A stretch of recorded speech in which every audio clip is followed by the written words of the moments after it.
All right, class. First off, as always, good day. I'm glad you're here. So, today we are going to be going over the amendments to the Constitution. Specifically, in this video, we're going to go through Amendments 1, 2, and 3. All right.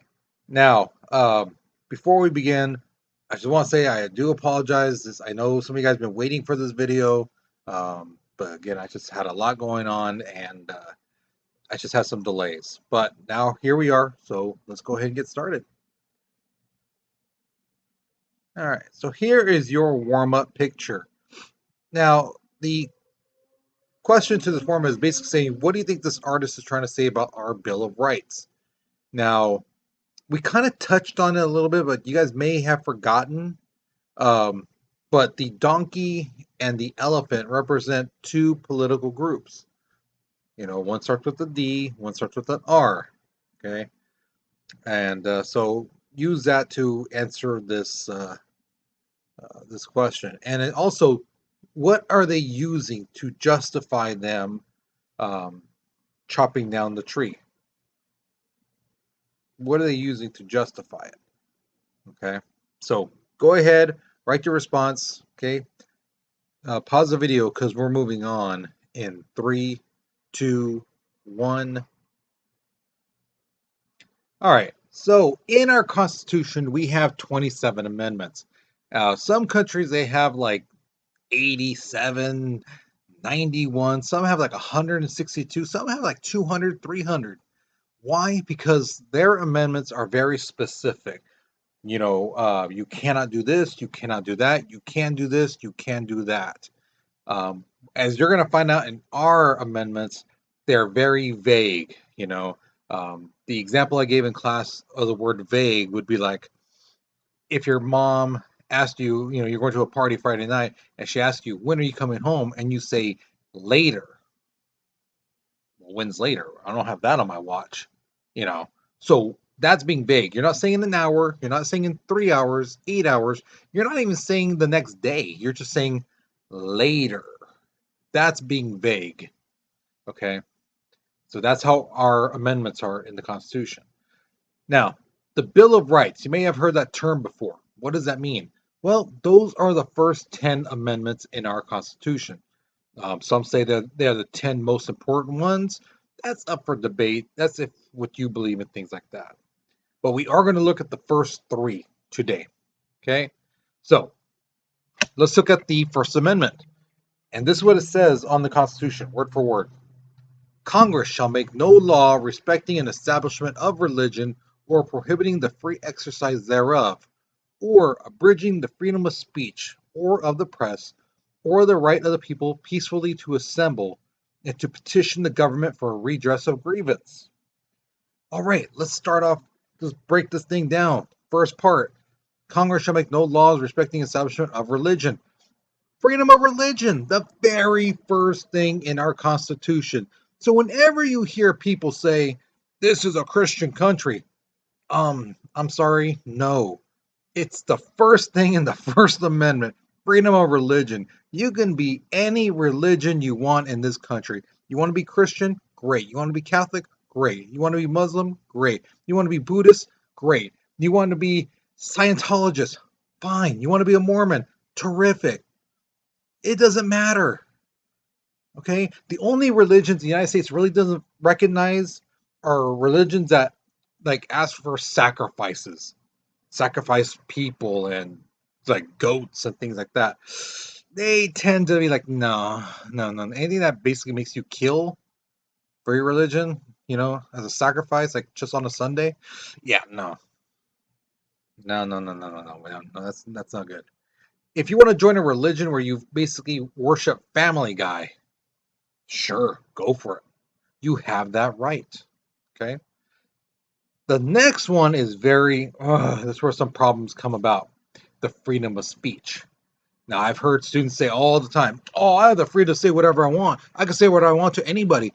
The one that really gets me is this. I can say whatever I want to a cop. You can say what you want, but there's going to be consequences because you do not have total freedom of speech. You don't. Okay. One of the great examples is the Schnick versus United States court case. This happened in World War One. Basically, what happened, this guy Schnick, he was one of the top people in the Socialist Party, and he tried to tell these guys who are being drafted for war, you don't have to go. The government is violating your 13th Amendment right, which is free, the involuntary servitude. You know, he's like, you didn't sign up to be a soldier. They're making you. So they're making you go into service that you don't want to do. And basically, he went to court and he was found guilty. The Chief Justice basically said that this guy was creating a clear and present danger. So what that means is this. Nowadays, if you go into a theater and you shout out fire, fire, fire when there is no fire, you're going to cause a panic. And that is causing a clear and present danger when there is none. And here's the thing too, and this is the thing that really gets me. A lot of people say, oh, well, I'm 14 years old. I'm 16 years old. They can't do anything to me. I'm a minor. Okay, here's the thing. This is not a state charge. This is a federal charge. So if you call a bomb threat at a school, guess what? That's a federal charge. And they don't care if you're 14 years old, 16 years old. They don't care if you're minor. They will charge you. So this is not something to be joking around with. They will come after you. And don't ever think, oh, well, I didn't use my cell phone. I used this type of phone. Guys, they can track you. Okay, so any type of stuff like that, trying to be funny or things like that, or I'm doing it as a prank. No, the government will not see it as a prank. They will not see it as a joke because it's not, and they will come after you. Okay. Now the next part of it is freedom of the press. This means that the press should feel safe to say something, report something without being harassed by the government. So let's say, you know something or you witness something that the government was doing or someone was doing that the people should know about. You can go to the press, newspaper, Fresno Bee or whatever, the ABC 30, whatever, and tell them what you saw. Now, if like the government or somebody tries to pressure them saying, where did you get that information? Who told you this and that? They don't have to tell them anything. They don't have to release their sources. And a lot of times they won't. They'll be like, hey, I'm protecting my source. Because why? Because if they threw you under the bus, if they threw the rat and said, oh, yeah, no, it was Ted over here. He told us. Is anyone else ever going to trust them? No. And there's certain things that the people, the public, should know about. If something shady is happening, we should know about it. Okay? So that's why they gave them the freedom of the press. Now, can they say anything about anybody at a certain time? Like, oh, so and so, this mayor is having 40 kids and doing things behind his wife's back, and he's like choking puppies. And can they say that kind of stuff? No. We're going to get to that later on of why they don't have that right to say that kind of stuff. Okay. The next one, the right of the people peacefully to assemble. When you march against things, that's great, guys. That shows that you are taking part in our country. You're voicing your opinion on whether something is right, something is wrong, and standing up for what you believe in, which is great. It's amazing. Here's the problem. It's when people decide to throw bricks through buildings, windows, and loot stores. That's when this thing changes from a gathering, a march, peacefully assembling, to a riot. And a riot is not protected under the First Amendment. Okay? All it takes is just a couple people to mess that all up. So when people say, oh, well, these cops threw tear gas into this peaceful crowd, was it peaceful? I'm sure it started off peaceful, and there were still some people who were peaceful, but all it takes, like I said, are just a couple idiots to ruin it for everyone and change this march into a riot. Okay? The last one is to petition the government for a redress of grievance. So if you don't like the way the government's doing things, you can say things like, I don't think this president is doing a good job. You'll see Secret Service busting through my doors, coming down from my roof, taking me away, right? Why? Because I can say that. I can say I believe this guy sucks. I think Congress is horrible. I can say that. Okay? Now here's the thing. And this is the sad truth, guys. It bothers me, but it's the law. Hate speech. Sadly, it is protected by the First Amendment. Because a lot of these people, they're careful with their words when they say, I think all these, different cultures, different religions, all these people need to go back to where they're coming from, la la la la, because they use the word I think, I believe. Okay? They're voicing their opinion, and that opinions are protected by the First Amendment. Okay? Now, if they say, we're going to bust through these people's homes, we're going to take them, we're going to hold them at gunpoint and ship them off, that is a threat, and threats are not protected. Okay? True threats are not protected. Same thing when you're playing a video game, and if you hear someone say, hey, I'm going to do this to you, I'm going to send you this type of bomb and things like that. That speech, even though you might be angry at the time playing a video game, to find that information how to create a weapon like that, you can find it online. It's not like how it was back when I was a teenager and information was limited on that kind of thing. Now you can find it anywhere. So that's where the true threats come in. You got to be careful what you say online, especially online, because things on social media, things that are said on video games through the headsets, they are recorded, and that's evidence against you if you say those kind of things. Okay. As we were talking about the press, if you say something about someone that's not true, that's called slander. So if you say, "Oh, this person," let's just say Heather, I hear she sleeps around. I hear she beats her children. She killed her dog, because she was mad. And let's say she loses her job because of that. You post it and she loses her job. She can sue you for slander. Because you're saying all this stuff and you have no evidence to back it up. And she goes through trauma and she loses her job, her child, things like that. Yeah, she can sue you. And remember, everything you put online, it's saved. So just because you delete it on your account doesn't mean it's not somewhere else in the internet that you cannot get to and delete. So you got to be careful what you post online. Okay.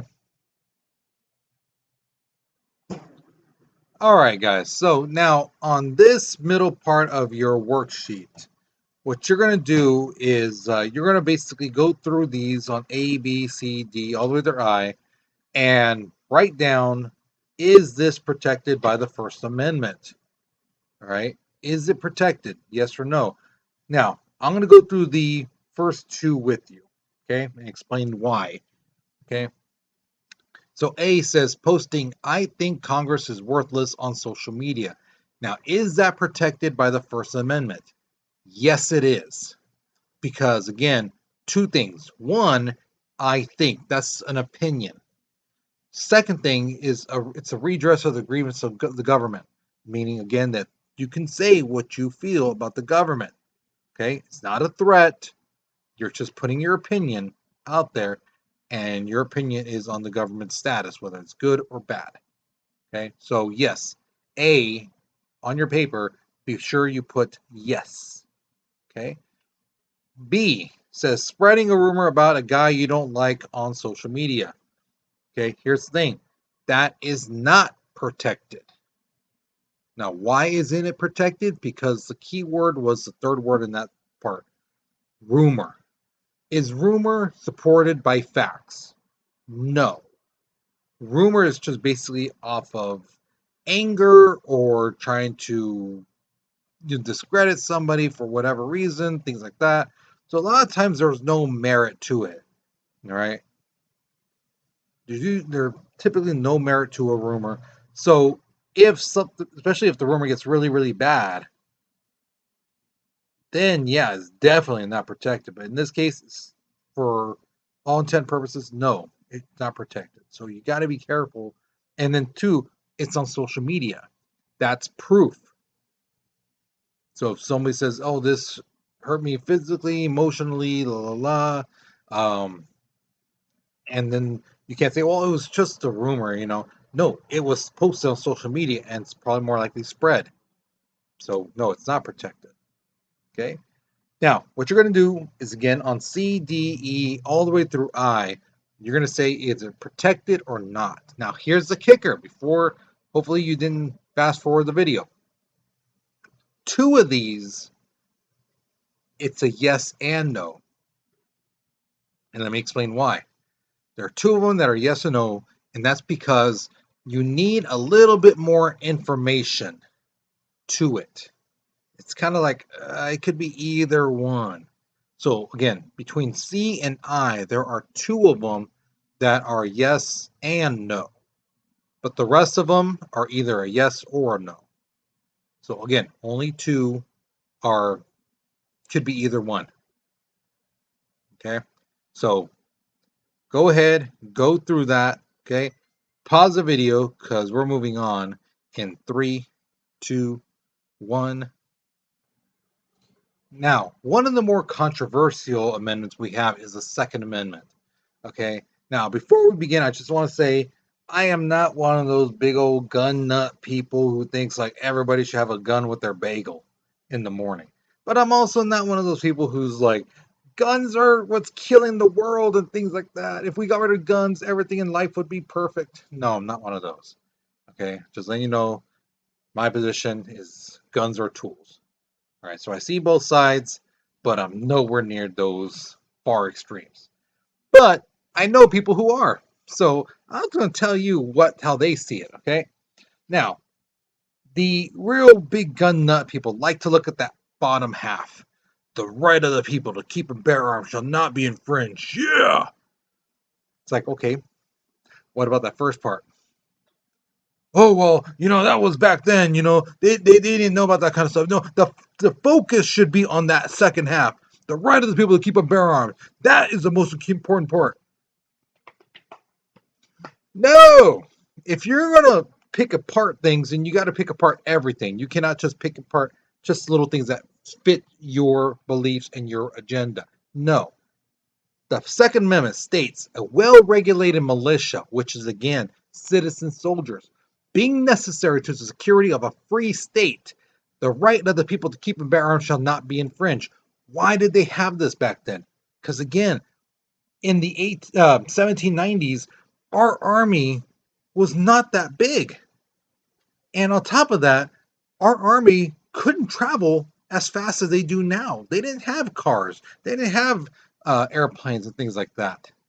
Okay, so if an enemy country brought soldiers by boat, say to Maine, and soldiers from New York, Pennsylvania, Virginia all had to make their way through, it's going to take a while. So it was up to the citizens to fight to protect their state. That's why it says being necessary to the security of a free state.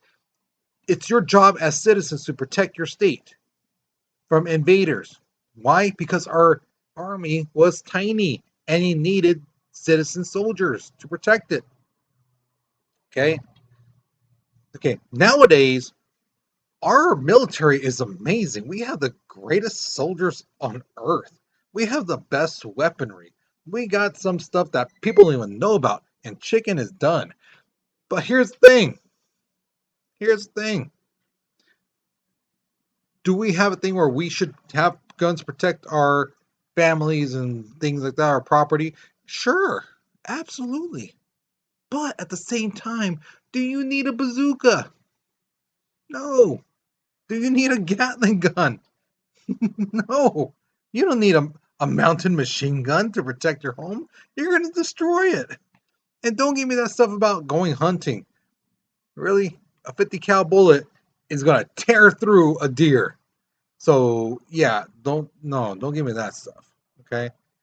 But here's the other thing too about the Second Amendment. Each state has different laws when it comes to guns.